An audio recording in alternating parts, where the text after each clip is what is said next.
یہ پکچر جو میں لگا رہا ہوں آپ اس کو دیکھ سکتے ہیں، ان کے نزدیک یہ جائز ہے، اس کو ہم منا سکتے ہیں۔ اس کے طریقے اور طریقے دیکھیے کہ یہ ان کے لیے منانا جائز ہے۔ ہاں اگر سنی میڈھک کے طریقے سے بہت سارے ایسے فرقے ہیں جو جب ماہ ربیع الاول کا مہینہ جو آتا ہے، ماہ ربیع الاول، تو اس مہینے میں یہ ٹر ٹر کرتے ہوئے باہر نکل پڑتے ہیں۔ کوئی کہتا ہے جلوس نہیں منانا چاہیے، کوئی کہتا ہے عید میلاد النبی منانا نہیں چاہیے، کوئی کہتا ہے رسول اللہ صلی اللہ تعالیٰ علیہ وسلم کے پیدائش کے اوپر جو روزہ رکھا جاتا ہے روزہ نہیں رکھنا چاہیے، کوئی کچھ بولتا ہے، کوئی کچھ بولتا ہے۔ دوستو یہ برساتی میڈھک ہیں، ان کے لیے ہم اور آپ صرف اور صرف یہی کہہ سکتے ہیں کہ خدا تبارک و تعالیٰ ان کو دین کی سمجھ عطا فرمائے۔ دوستو میں آپ کو بتاؤں سب سے پہلے تو جلوس محمدی کے بارے میں، یعنی کہ ان کا ایک خیال ہے، اور ان کا خیال نہیں بلکہ کہنا ہے یہی کہ جلوس محمدی نہ تو صدیق اکبر نے نکالا، نہ عمر فاروق اعظم نے نکالا، نہ تو حضرت عثمان غنی نے نکالا، نہ حضرت علی نے نکالا، یعنی کہ وہ ایک تفسیر بنا لیتے ہیں کہاں تک حضور غوث اعظم رضی اللہ تعالیٰ عنہ تک، حضور کیا بولتے ہیں عطائے ہند الولی، حضرت عطائے رسول ہند الولی، حضرت خواجہ غریب نواز تک یہ لوگ لسٹ نکالتے ہیں کہ یہاں تلک کر کے کسی نے نہیں کیا۔ اس میں امام اعظم ابو حنیفہ بھی کا نام بھی نام ہے، صدیق اکبر، جتنے صحابہ اکرام، تابعین، تبع تابعین، سب کا نام ہے کہ ان لوگوں نے کبھی بھی جلوس محمدی نہیں منایا۔ اگر نکالنا جائز ہی ہوتا تو یہ ضرور نکالتے، یہ رسول سے ہم سے زیادہ محبت کرنے والے تھے۔ اور ایک سوال یہ کرتا ہے کہ یہ جو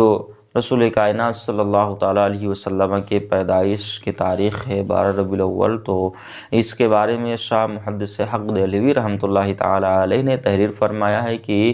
وہ تاریخ، وہ دن جس دن رسول اللہ صلی اللہ تعالیٰ علیہ وسلم کی ولادت بشہادت ہوئی ہے، اس دن کا روزہ رکھنا یا اس دن کی فضیلت ماہ رمضان المبارک میں جو ایک رات آتی ہے جس کو لیلۃ القدر کہتے ہیں، لیلۃ القدر سے بھی افضل ہے۔ کیوں؟ اس کا نتیجہ بیان کرتے ہیں کہ لیلۃ القدر میں پورا قرآن مجید مکمل نازل ہوا، یعنی تھوڑا تھوڑا کر کے قرآن نازل ہوا، پھر مکمل جو ہے وہ لیلۃ القدر میں نازل ہوا، اس وجہ سے وہ اس کو بیان فرماتے ہیں۔ اور یہ جو ربیع الاول شریف کا مہینہ ہے، اور اس مہینے کی جو وہ تاریخ ہے جس تاریخ میں ہمارے آقا اور ہم سنیوں کے آقا محمد عربی صلی اللہ تعالیٰ علیہ وسلم کی تشریف آوری ہوئی، تو اس تاریخ میں صاحب قرآن تشریف لے کر کے آیا۔ اس لیے حضرت شاہ محدث حق دہلوی رحمۃ اللہ تعالیٰ علیہ لکھتے ہیں کہ یہ تاریخ ماہ رمضان المبارک کی 27ویں تاریخ یا 25ویں تاریخ، 21ویں تاریخ جو لیلۃ القدر ہے، شب قدر ہے، اس رات سے افضل ہے، کیونکہ اس میں قرآن مکمل نازل ہوا اور اس میں صاحب قرآن تشریف لے کر کے آیا۔ لیکن یہ جو لال رومال والا ہے یہ اس کو ماننے سے انکار ہے۔ ان کے نزدیک یہ یعنی کہ کہنا یہی ہے کہ ہم صرف وہی بات مانیں گے جو اللہ کے رسول نے فرمایا ہو، جو اللہ کے رسول نے بتایا ہو، اور ہم اس کو مانیں گے جو قرآن مجید میں آیا ہو، نہ کہ ہم شاہ محدث حق دہلوی رحمۃ اللہ تعالیٰ علیہ کی بات کو مانیں گے۔ نعوذ باللہ من ذالک، ایسی سی باتیں، ان کا عقیدہ دیکھیے کتنا غلط عقیدہ ہے۔ اب میں آپ کو بتا دوں کہ ان لوگوں کے بارے میں جن کا کہنا یہ ہے کہ ربیع الاول نہیں منانا چاہیے، ان کے نزدیک کیا منانا چاہیے؟ یہ پکچر جو میں لگا رہا ہوں آپ اس کو دیکھ سکتے ہیں، ان کے نزدیک یہ جائز ہے، اس کو ہم منا سکتے ہیں۔ اس کے طریقے اور طریقے دیکھیے کہ یہ ان کے لیے منانا جائز ہے۔ ہاں اگر سنی رسول اللہ صلی اللہ علیہ وسلم کے میلاد کرے تو یہ اس کے لیے منانا جائز نہیں ہے۔ رسول کی الفت میں اپنے گھر کو سجائے تو یہ جائز نہیں۔ رسول کائنات کے عشق میں وہ اپنی گلیوں کو سجائے، اپنے مدرسوں کو سجائے، مسجدوں کو سجائے، یہ اس کو گوارا نہیں ہے۔ صرف اور صرف ان کے لیے یہ جائز ہے۔ اور ہاں رسول کائنات صلی اللہ تعالیٰ علیہ وسلم کے جنم دن کے اوپر خوشی منانا ان کے لیے جائز نہیں ہے۔ لیکن ساتھ ہی ساتھ میں آپ کو ابھی یہ بھی بتا دوں کہ ان کے لیے یہ جنم دن منانا جائز ہے۔ اس طریقے سے وہ جنم دن منا سکتے ہیں، لیکن سنی اگر اس نبی کی یاد میں روزے رکھیں، اس نبی کی یاد میں اپنے گھروں کو سجائیں، خوشیاں منائیں جس نبی کے صدقے میں اللہ نے کل کائنات کو پیدا فرمایا۔ تو اس نبی پاک صلی اللہ تعالیٰ علیہ وسلم کی الفت میں ان کو ثبوت چاہیے، وہ بھی قرآن اور حدیث سے ان کو ثبوت چاہیے۔ انہیں پتہ نہیں کہ کچھ ایسی چیزیں ہیں جو پہلے نہیں تھی، آج وہ چیزیں موجود ہیں۔ جو چیزیں پہلے ہیں وہ آج بھی ہیں، اور جو آج ہیں وہ پہلے نہیں تھیں۔ جیسے کہ میں آپ کو بتا دوں، یہ لائٹ کا انتظام جو چل رہا ہے یہ بھی پہلے نہیں تھا، لیکن آج لائٹ کا انتظام چل رہا ہے۔ پہلے گھروں کے اندر مشعلیں جلا کرتے تھیں، اور پھر اس کے بعد میں دھیرے دھیرے وقت بدلتا رہا، اب لائٹ آ گئی ہے، موبائل نہیں تھے لوگ اسی طریقے سے یعنی بہت ساری چیزیں، کن کن کا نام لیا جائے، کن کو چھوڑ دیا جائے، ایسی ایسی چیزیں اس دنیا کے اوپر پائی جاتی ہیں۔ پہلے نہ تو لائٹ یعنی کہ گھر کس طریقے سے سجاتے، لائٹ کا انتظام نہ تھا، پھر بھی رسول کائنات صلی اللہ تعالیٰ علیہ وسلم جب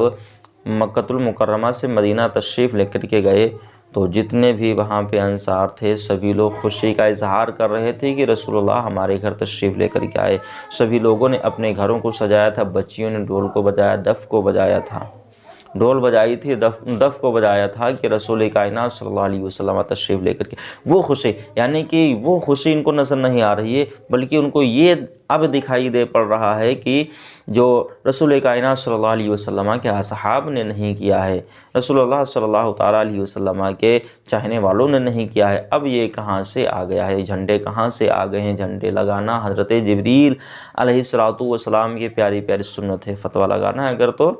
جبریل علیہ السلام کے اوپر آپ فتویٰ لگائیے۔ اور دوستو بات اگر رہے قرآن و حدیث سے تو ہمارے علماء حضرات جتنے سنی صحیح عقیدہ کے علماء ہیں سبھی اللہ ماشاء اللہ آپ لوگ دیکھتے بھی ہیں اور سنتے بھی ہیں کہ قرآن و حدیث سے جواب دیتے بھی آئے ہیں، لیکن یہ ناسمجھ ہیں، ان کو سمجھ میں نہیں آئے گا، اور یہ وہی ہیں جن کے بارے میں خدا تبارک و تعالیٰ نے قرآن مجید میں ارشاد فرما دیا ہے فی قلوبہم مرض فزادہم اللہ مرضا ولہم عذاب علیم۔ آپ سمجھ سکتے ہیں کہ اللہ رب العزت نے ان کے بارے میں جب فرما ہی دیا کہ یہ دل کے مریض ہیں، ان کا مرض بڑھتا ہی رہے گا، مرض بڑھتا ہی رہے گا، کیوں؟ اس لیے ان کے لیے دردناک عذاب ہے، بدلہ ان کے جھوٹ کا، جو دنیا کے اوپر جھوٹ پھیلاتے ہیں، نفرت پھیلاتے ہیں رسول کائنات صلی اللہ علیہ وسلم سے سچی محبت کرنے کا، یہ جو جھوٹا وعدہ کرتے ہیں ان کے لیے دردناک عذاب ہوگا۔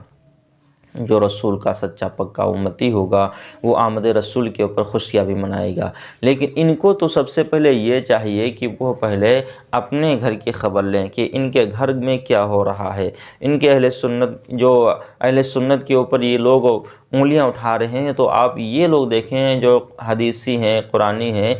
جو صرف وہی مانیں گے جو قرآن کے اندر، صرف وہی مانیں گے جو حدیث کے اندر ہے، تو ان کو اپنے گھر کے اندر دیکھنا چاہیے۔ اور اس لال والے نے یہ بھی کہا کہ شاہ محدث حق دہلوی کو میں نہیں مانتا ہوں، شاہ محدث حق دہلوی کے لیے میں دعا کرتا ہوں کہ اللہ ان کی مغفرت فرمائے، استغفر اللہ، توبہ استغفر اللہ، 100 بار استغفر اللہ۔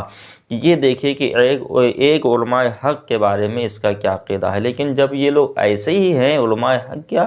رسول کائنات صلی اللہ علیہ وسلم کے شان میں ان کے داداؤں نے کتنی گستاخیاں کی ہیں، تو یہ تو ان کے چیلے چاپٹ ہیں، یہ تو ہمارے علماء حضرات کو برا بھلا کہیں گے ہی، ہمارے علماء کے بارے میں یہ برا بھلا ہمیشہ کہتے ہیں اور ہمیشہ کہتے رہیں گے۔ لیکن اہل سنت بھی اللہ ماشاء اللہ پہلے تو تھوڑا تھوڑا جلوس محمدی کرتے تھے، جیسے ان کی مخالفت بڑھتی چلی گئی ایسے ہی اہل سنت کا جلوس اور بڑھتا چلا گیا، ان کی عقیدت بڑھتی چلی گئی، یہ جلتے جلتے مر جائیں گے، اہل سنت والے جلاتے جلاتے ان کو مار ڈالیں گے۔ اے میرے سنی مسلمان بھائیوں، ان کے جھانسے میں مت آنا، ان کے چکر میں مت پڑنا۔ ایک نے کہا کہ عید کا لفظ اگر آیا ہے تو صرف 2 ہی جگہوں کے اوپر آیا ہے، یعنی کہ عید، بقرہ عید، اور پھر بیان کرتا ہے، وہ کہتا ہے کہ نہیں، رسول اللہ صلی اللہ علیہ وسلم نے بھی فرمایا کہ جمعہ سارے دنوں میں سب سے افضل ہے، جمعہ عید کا دن ہے۔ ان جگہوں کے اوپر عید کا آیا ہے، اس کے علاوہ نہیں آیا۔ اس بے وقوف سے معلوم کرنا چاہیے کہ عید کے لفظ معنی کیا ہوتے ہیں، عید کا معنی کیا ہوتا ہے۔ آپ بتا سکتے ہیں کہ عید کا معنی، آپ بھی پوچھ سکتے ہیں، سوال کر سکتے ہیں، عید کا معنی کیا ہوتا ہے؟ عید کا دن ہوتا ہے خوشی کا دن، یعنی کہ ہم رمضان کے جب پورے روزے رکھتے ہیں تو شکرانے میں ہم دوگانہ ادا کرتے ہیں، خوشی ظاہر کرتے ہیں، وہ ہمارے لیے عید کا دن ہے۔ بقرعید میں حضرت سیدنا ابراہیم علیہ السلام کی سنت کو زندہ کیا جاتا ہے۔ کیوں؟ حضرت ابراہیم علیہ السلام نے اسماعیل علیہ السلام کی گردن کے اوپر چھری چلائی تو چھری نہ چلی اور دمبا ذبح ہو گیا، اور پھر حضرت ابراہیم علیہ السلام کے پیارے لاڈلے حضرت اسماعیل علیہ السلام کی جان بچ جاتی ہے۔ تو حضرت اسماعیل علیہ السلام کی وہ جو جان بچی، خوشی میں عید منائی جاتی، اس کی سنت کو یعنی کہ اس سنت کو زندہ کیا جاتا ہے حضرت ابراہیم نبینا اور حضرت اسماعیل نبینا علیہ السلام کی۔ اس طریقے سارے دنوں میں سب سے افضل دن جمعے کا دن ہے، سارے مسلمان اکٹھا ہوتے ہیں، تو یہ خوشی کا دن ہے۔ جمعہ کا دن بڑا ہی معتبر دن ہے، اچھا دن ہے۔ اس کے بارے میں رسول نے فرمایا اس لیے کہ یہ عید کا دن ہے، اس لیے سارے مسلمان یہاں کے جمعے پڑھنے کے لیے اکٹھا ہوتے ہیں۔ اسی طریقے سے عید میلاد النبی یعنی رسول کائنات صلی اللہ تعالیٰ علیہ وسلم کے پیدائش کے اوپر جو خوشیاں ہم ظاہر کرتے ہیں، جو رسول کائنات صلی اللہ علیہ وسلم کی پیدائش کے اوپر محفل میلاد کرتے ہیں، جو رسول کائنات صلی اللہ علیہ وسلم کی تشریف آوری کے اوپر ہم ایک دوسرے کو، غریبوں کو کھانا کھلاتے ہیں، یتیموں کو کھانا کھلاتے ہیں، تو اس کو ہم عید کا دن مانتے ہیں، اور ہمارے لیے سب سے بڑی عید یہی عید ہے، کیونکہ یہ رسول اگر نہ